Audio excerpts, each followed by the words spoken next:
Assalamualaikum warahmatullahi wabarakatuh. Saya Natsa Ulfianingsih akan mempresentasikan jurnal internasional dengan judul Evidence of STEM Enhancement Effectiveness in ASEAN Student Learning Outcomes, atau dalam bahasa Indonesianya yaitu Bukti Efektivitas Pemberlakuan STEM dalam Hasil Belajar Siswa Asia. Yang pertama-tama kita masuk ke pendahuluan.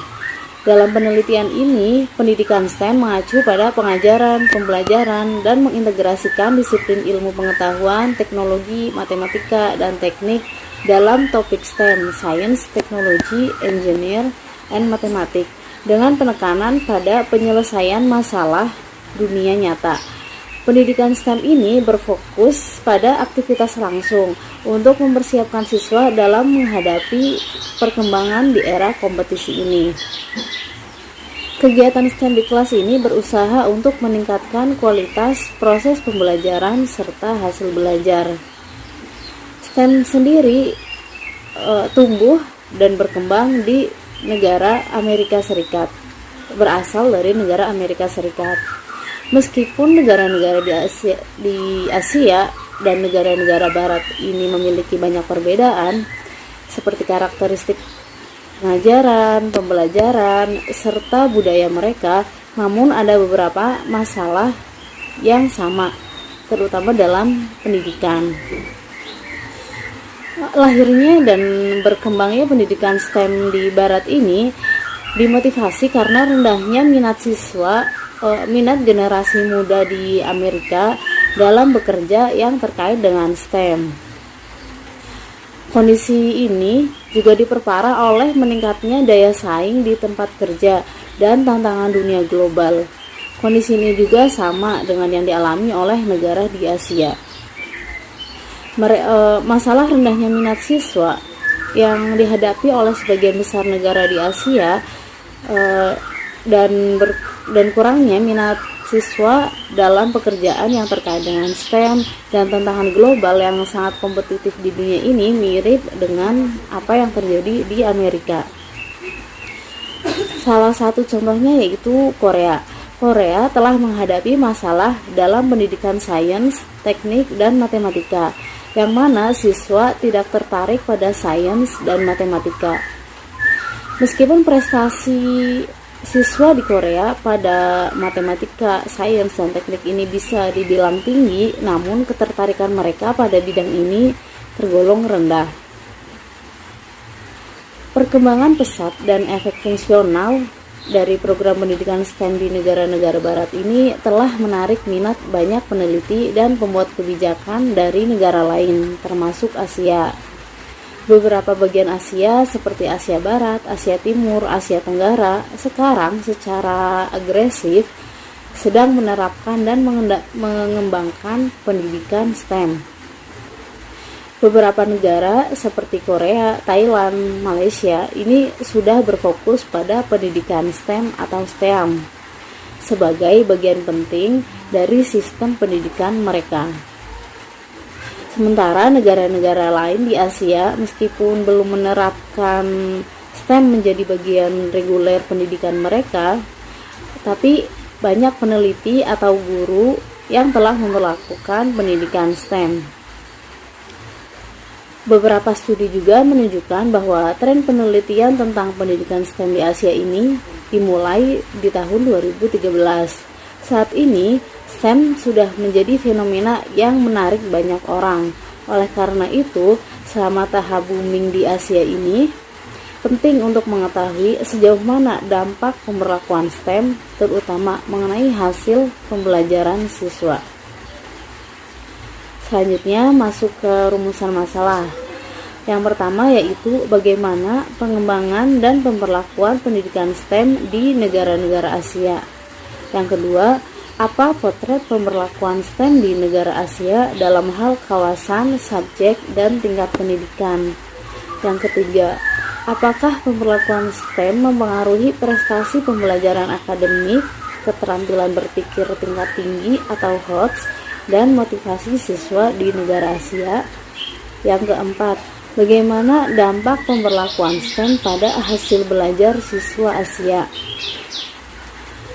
Yang kelima, apakah ada faktor yang berkontribusi pada efektivitas pemberlakuan STEM? Selanjutnya yaitu tujuan. Yang pertama, untuk menguraikan pengembangan dan pemberlakuan pendidikan STEM di negara-negara Asia. Yang kedua, untuk mengetahui potret pemberlakuan STEM di negara Asia dalam hal kawasan, subjek, dan tingkat pendidikan. Yang ketiga, untuk mengetahui pengaruh pemberlakuan STEM terhadap prestasi pembelajaran akademik, keterampilan berpikir tingkat tinggi, dan motivasi siswa di negara Asia. Yang keempat, untuk menguraikan pemberlakuan STEM pada hasil belajar siswa Asia. Yang kelima, untuk mengetahui faktor yang berkontribusi pada efektivitas pemberlakuan STEM. Selanjutnya yaitu metode. Penelitian ini merupakan menerapkan pendekatan kuantitatif. Nah, data yang dikumpulkan ini dari berbagai referensi seperti jurnal, buku, research, dan disertasi yang menyelidiki efektivitas pemberlakuan STEM, kemudian dianalisis menggunakan metode meta-analisis.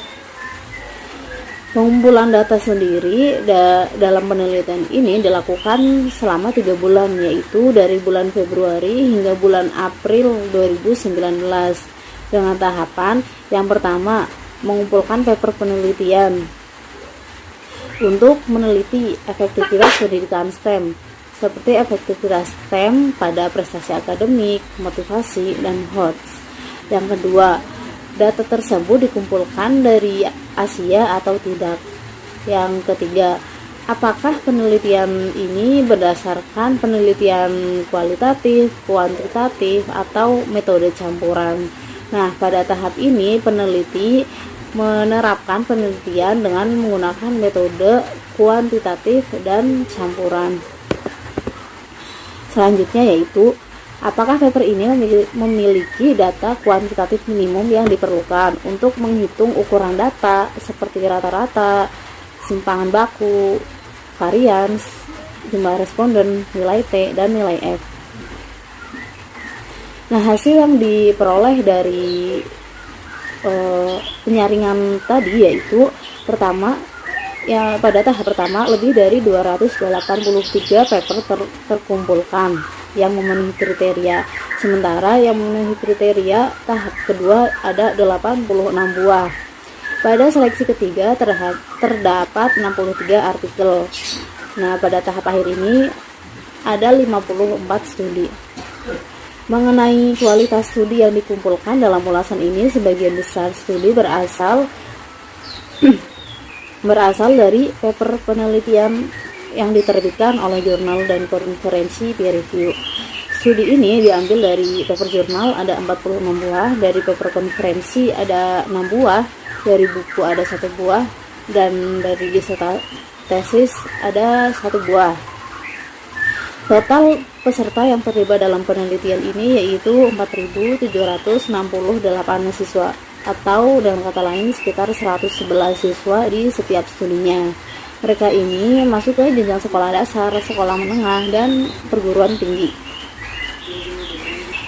Sedangkan untuk jumlah negara yang terlibat sendiri ada 10 negara, yaitu Turki, Israel, Uni Emirat Arab, Taiwan, Korea, Cina, Hong Kong, Malaysia, Indonesia, dan Thailand. Untuk pemilihan paper juga berdasarkan yang pertama ada ukuran sampelnya, yang kedua tahun publikasinya. Tahun publikasinya yaitu dari tahun 2009 hingga tahun 2019. Yang ketiga ada wilayahnya, ada Asia Timur, Asia Barat, Asia Selatan, Asia Tenggara, Asia Tengah. Selanjutnya ada berdasarkan topik atau subjeknya. Subjeknya di sini yaitu ada sains, matematika, dan teknologi atau subjek teknik. Yang kelima ada tingkat pendidikannya, yaitu pendidikan tinggi, pendidikan menengah, dan pendidikan dasar. Yang terakhir yaitu jenis hasil belajar. Untuk jenis hasil belajar sendiri ada 3 yang akan diteliti, yaitu prestasi pembelajaran akademik, selanjutnya keterampilan berpikir tingkat tinggi atau HOTS, dan yang terakhir yaitu motivasi siswa.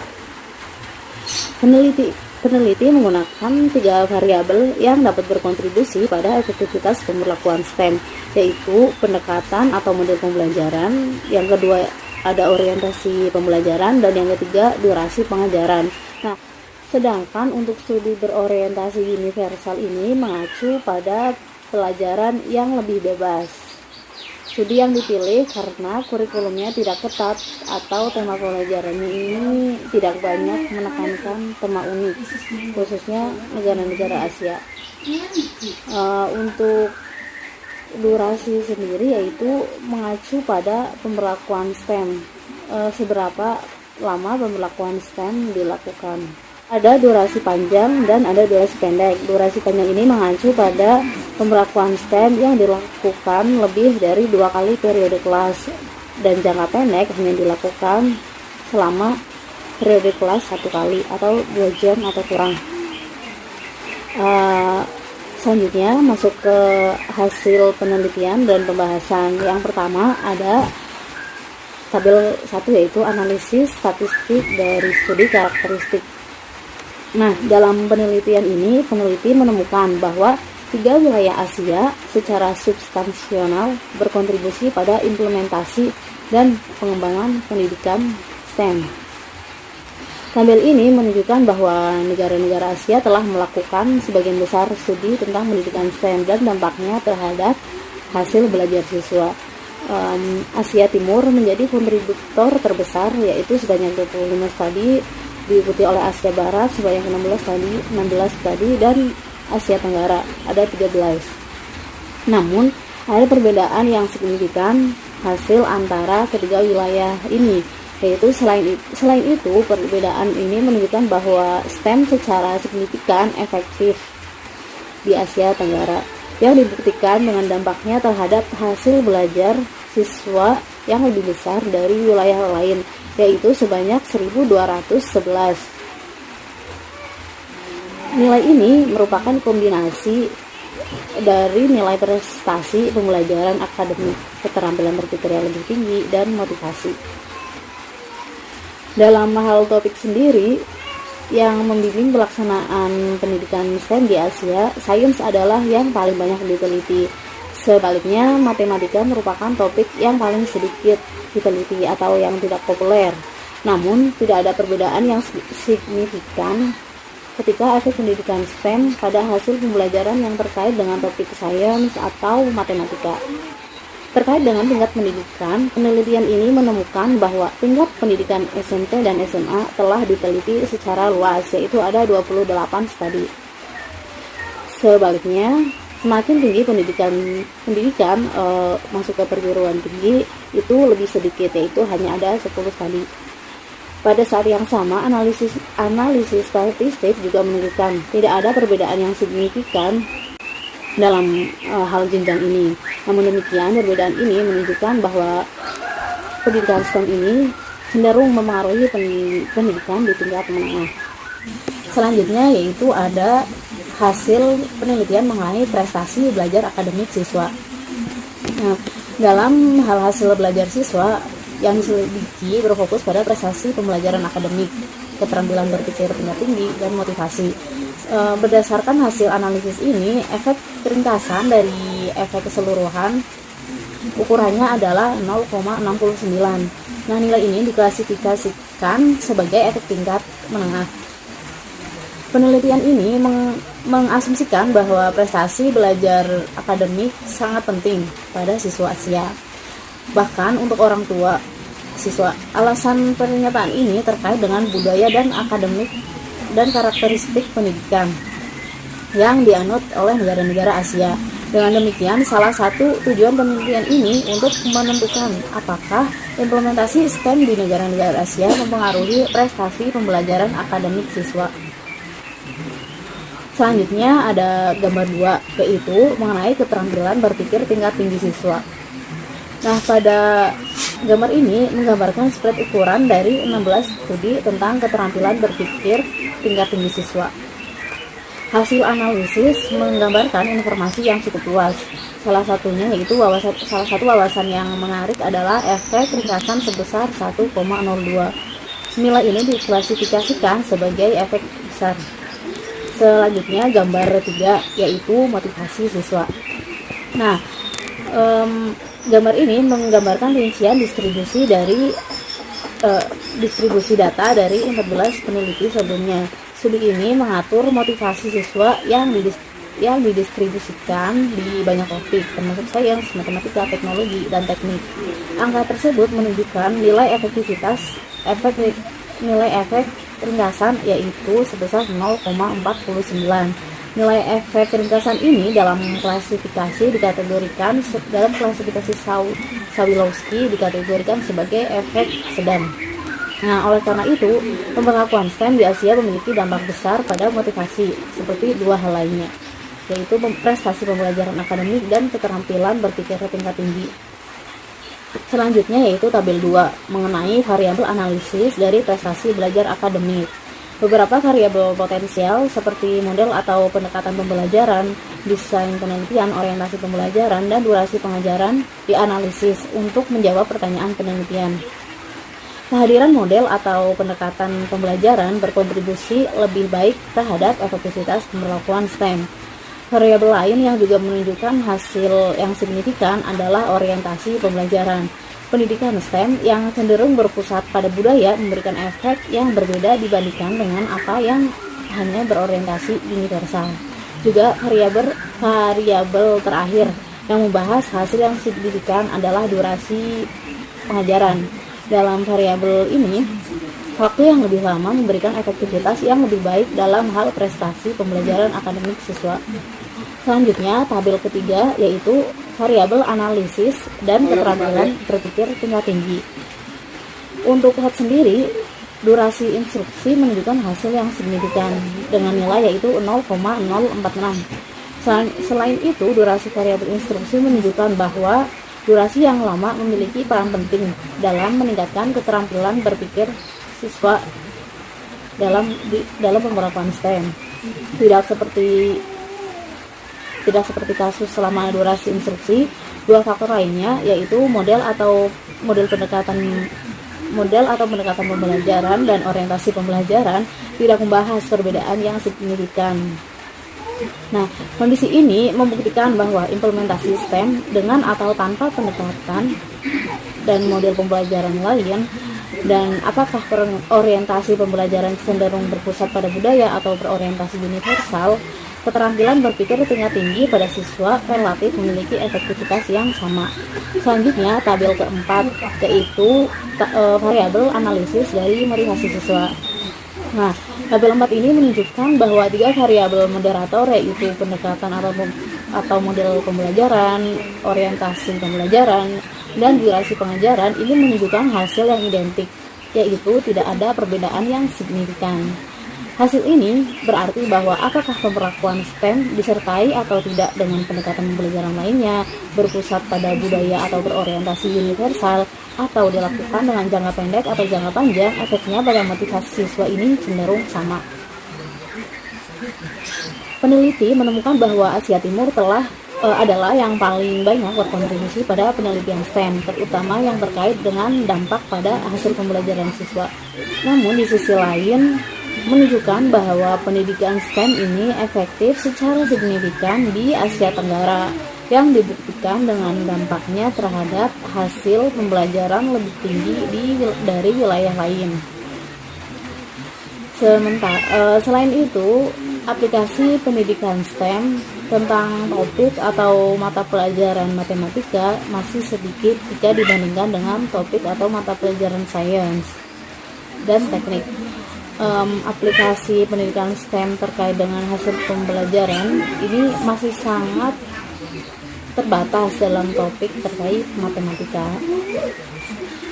Untuk karakteristik pendidikan STEM, yaitu yang berkaitan dengan masalah dunia nyata dan pemecahan masalah, ini mewakili potensi yang sangat baik untuk meningkatkan keterampilan berpikir tingkat tinggi. Keterampilan berpikir tingkat tinggi seperti pemecahan masalah, berpikir kritis, dan berpikir kreatif adalah target utama dalam pembelajaran STEM di Asia. Oleh karena itu, Keterampilan berpikir tingkat tinggi ini adalah penentu aset bagi siswa Asia dalam mengatasi persaingan global dan revolusi industri 4.0. Hasil menarik lainnya untuk dibahas adalah peran variabel moderator tentang efektivitas hasil belajar siswa. Berdasarkan analisis prestasi pembelajaran akademik yang hasil belajar, hasil yang lebih baik akan diperoleh jika pemberlakuan STEM disertai dengan pendekatan atau model pembelajaran dan metode. STEM ini dapat dikombinasikan dengan pendekatan atau metode lainnya, misalnya pembelajaran berbasis proyek atau model pembelajaran 6E. Itu akan lebih efektif jika dibandingkan dengan pelajaran STEM tanpa kombinasi lainnya. Selain itu, hasil dari studi ini juga menunjukkan bahwa pemberlakuan STEM cenderung berpusat pada budaya lebih efektif daripada berorientasi universal. Hasil ini mungkin karena pembelajaran yang berpusat pada budaya ini lebih sejalan dengan sebagian besar karakteristik siswa di Asia yang cenderung belajar dengan rute atau orientasi kurikulum dan orientasi ujian. Sementara untuk durasi faktor instruksi juga menunjukkan salah satu faktor potensial mempengaruhi efektivitasnya terhadap prestasi belajar siswa. Waktu pemberlakuan STEM yang lebih lama menunjukkan hasil yang lebih efektif daripada waktu yang lebih singkat. Hasil ini masuk akal karena dengan waktu yang cukup, siswa dapat menyerap dan secara bertahap meningkatkan capaian pembelajaran akademik mereka. Di sisi lain, kondisi yang berbeda ditemukan pada keterampilan berpikir tingkat tinggi dan motivasi untuk hasil belajar. Hasil dari kedua hasil pembelajaran ini menunjukkan bahwa hanya durasi instruksi yang signifikan, terutama pada keterampilan berpikir tingkat tinggi. Hasil ini berarti bahwa waktu yang lama memiliki potensi yang lebih efektif dalam meningkatkan keterampilan berpikir tingkat tinggi siswa di Asia. Nah, waktu memainkan peran yang penting dalam mengasah keterampilan berpikir tingkat tinggi siswa, seperti pemecahan masalah dan berpikir kreatif pada bidang pendidikan STEM. Ini artinya keterampilan berpikir tingkat tinggi dan motivasi siswa ini sangat erat terkait dengan pemberlakuan STEM-nya, bukan dari faktor pendukung. Sementara pelajaran STEM ini memiliki karakter yang kuat untuk meningkatkan motivasi belajar dan keterampilan berpikir tingkat tinggi siswa. Terakhir yaitu kesimpulan.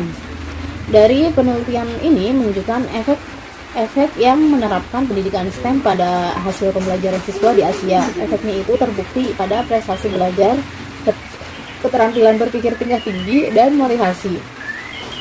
Demikian juga berdasarkan hasil penelitian ini, ketika melaksanakan pemberlakuan STEM di dalam kelas, beberapa faktor harus dipertimbangkan. Pertama, guru dapat menggabungkan pembelajaran STEM ini dengan pendekatan atau model pembelajaran lainnya. Misalnya, guru dapat menggabungkan pengajaran STEM dengan model pembelajaran atau pendekatan yang berbasis proyek. Kombinasi ini akan memberikan arah yang lebih kuat untuk pembelajaran untuk seorang guru dalam mewujudkan tujuan pembelajarannya. Nah, untuk saran lainnya adalah melibatkan budaya lokal dalam pembelajaran STEM ini. Keterlibatan tersebut ini sangat penting bagi kinerja akademik dan penting untuk pedagogi responsif budaya. Terakhir, ketika menerapkan pembelajaran STEM, menghitung jumlah waktu yang digunakan atau yang dibutuhkan. Kemudian jumlah waktu yang cukup untuk aplikasi sangat mendasar. Studi ini menyarankan lebih dari 2 jam. Sementara, penulis sangat merekomendasikan pendidik dan peneliti menerapkan pendidikan STEM sebagai bagian rutin dari belajar di negara-negara Asia. Pendidikan STEM ini merupakan inovasi pengajaran dan pembelajaran yang paling menjanjikan, terutama untuk mempersiapkan siswa mengasah keterampilan berpikir tingkat tinggi serta untuk menarik minat siswa dalam belajar yang sangat penting dalam beradaptasi dengan era kompetitif. Sekian dari saya, kurang lebihnya mohon maaf. Wassalamualaikum.